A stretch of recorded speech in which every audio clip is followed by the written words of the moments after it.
Opinion: why Trump going after Harvard is a boon. With U.S. President Donald Trump hell-bent on bringing Harvard University to heel as well as several other Ivy League and top schools, successive salvos continue to reveal interesting facts.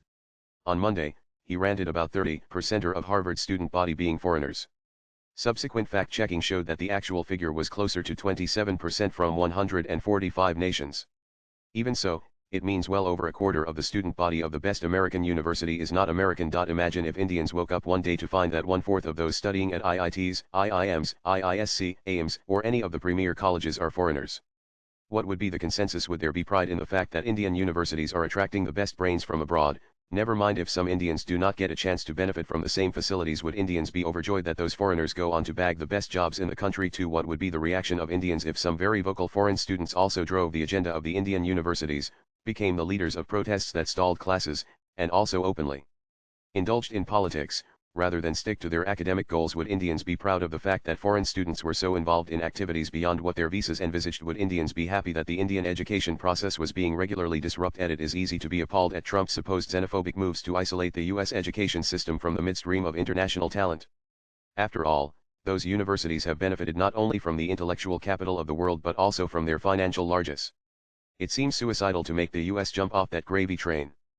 But there must be a significant latent groundswell of local resentment that Trump has soused, but opinion makers refuse to acknowledge. Much like they refuse to countenance that Trump could make a comeback after the defeat of 2020, the avalanche of court cases, and shocking revelations by former friends and disgruntled relatives. Whatever Trump does, as mad as most of his moves seem to the world outside, there is a common thread: America first. If that means annoying friends like India and Indians, so be it. And his campaign against Harvard and others is in that very same vein. His dumping the DEI diversity, equity, inclusion mantra was the definitive indication, though, that Indians there or here were not sad about Trump scrapping it. Indians did not qualify for it most of the time anyway, because American-born desis are not seen as being disadvantaged, though they are in a minority, racially and numerically. But remember, India has quotas too. Imagine if foreigners were also deemed eligible for them under similar DEI-type principles. Which Indian politician would not have done exactly what Trump is doing now had he or she seen seats at the best universities and coveted jobs going to immigrants? It would be interesting to find out how many Americans who are not eligible for DEI or affirmative action have been unable to get into top universities in the past 50 years.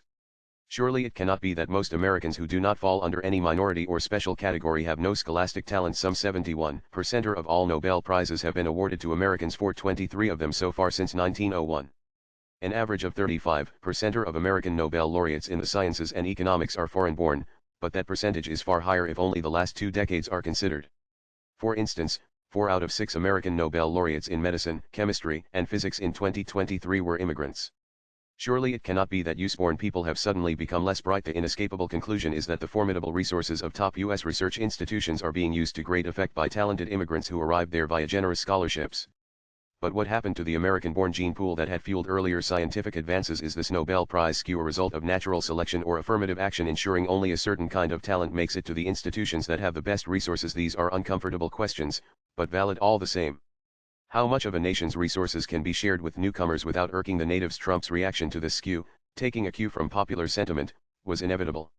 While Trump is predictably not handling the optics very well, especially with much of the U.S. mainstream media implacably ranged against him, his motivations should be apparent to anyone familiar with his core constituency. Without an equitable resolution to the issue, even a change of party and therefore policy too after him will only kick the can further down the road. It will have to be addressed eventually.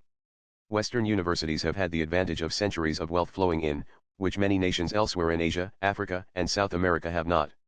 These areas definitely do have intellectual capital, but only Western universities have the facilities to utilize it properly. What Asian, African, and South American countries lacked for a long time was commensurate financial capital to back the endeavors and aspirations of their best and brightest brains.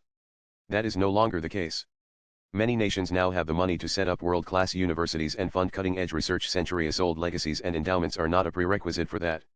They just need to attract the best teachers and set strict performance standards. The Arab nations are already snatching the initiative from the West in many spheres. They will surely venture into the education and research sectors too.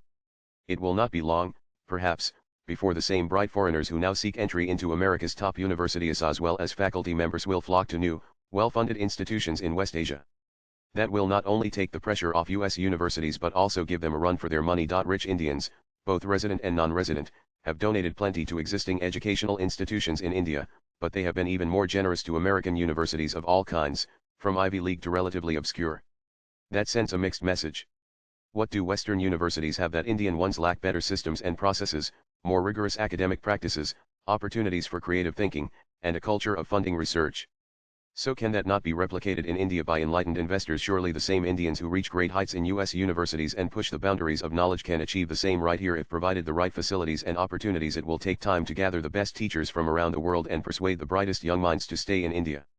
There are Indians with the money to pull it off, but will they play the long game? Swipe left for next video. It is naive to expect that after Trump, the US will go back to being a country that puts foreigners, immigrants, aliens on the same level as its own citizens when it comes to facilities and opportunities, and privileges certain minorities for its best institutions.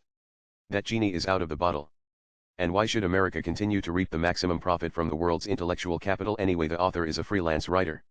Views expressed in the above piece are personal and solely those of the author.